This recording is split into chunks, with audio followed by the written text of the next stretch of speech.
Hi everybody, Lori from Minnesota Dog Lover TV. If you're interested in engaging in a fun sport with your dog, check out Disc Dog.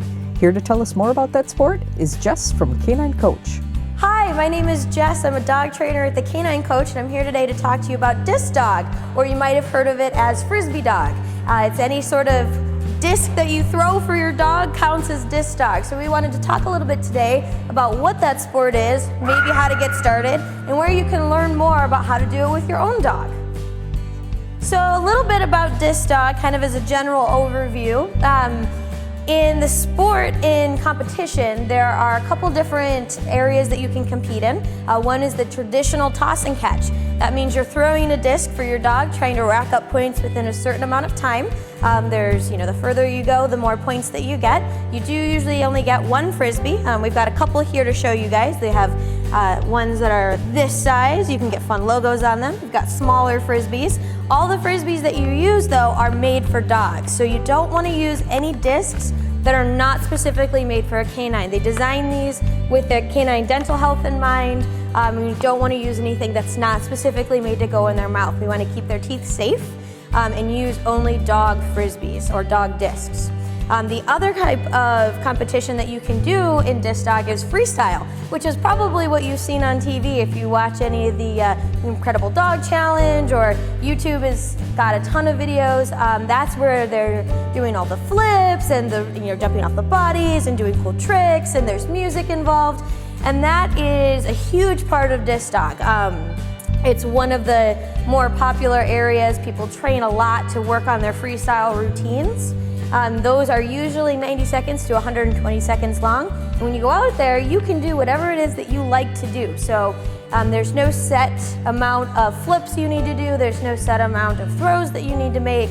It's all about going out and doing what you want to showcase with your dog to the music of your choice. So one of the more common questions that I get a lot is, where do you go or what do you do to learn how to play disc with your dog? There are a lot of local resources available for that. There are group classes, such as at the Canine Coach. There's also a local club called the Minnesota Disc Dog Club. They do a lot of play dates as well, where members help others learn how to do things. It's a really great community.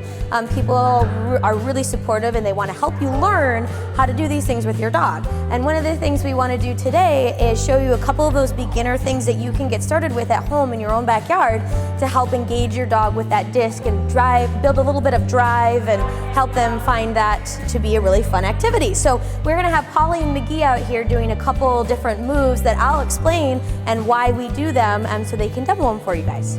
So one of the first things that we start out with when we're teaching a dog about those discs and how fun they can be is working on doing taking and tugging. And we do like to use two Frisbees to do that, just so that they don't develop any sort of keep away behaviors.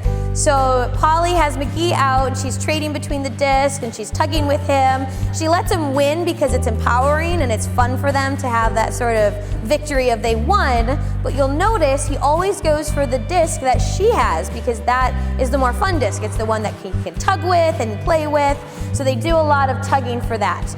Another thing that we do to help engage them and learn to chase that disc they're called rollers. And that's when we roll the disc on the ground and they can chase it and run and get it. There he goes. So it kind of taps into that prey chase drive that dogs have to go after this fun rolling fast disc. And he just grabs it right off the ground. Good job, buddy. He's also doing an around, where he goes around Polly to line up for that roller, which is great because he's in motion, he's facing the disc, now he's grabbing those right off the ground. Once we've learned, we've worked on those rollers and we've worked on those arounds, the next thing we do is an around with a short toss. Nice job, guys. So he's got a nice little toss and he grabs it. Nice job. So this is helping him develop the retrieve. He comes back for that next Frisbee. That tugging that we did earlier really helps develop, bring it back for the reward, so he can get a tug when he comes back, or he gets his next disc when he comes back as well. Nice job, guys. So this is very similar to what toss and catch looks like in a competition, where he's bringing the disc back, he's going around, and he's going out for more catches. The further he catches, the more points he'd be getting in a competition. Nice job, guys.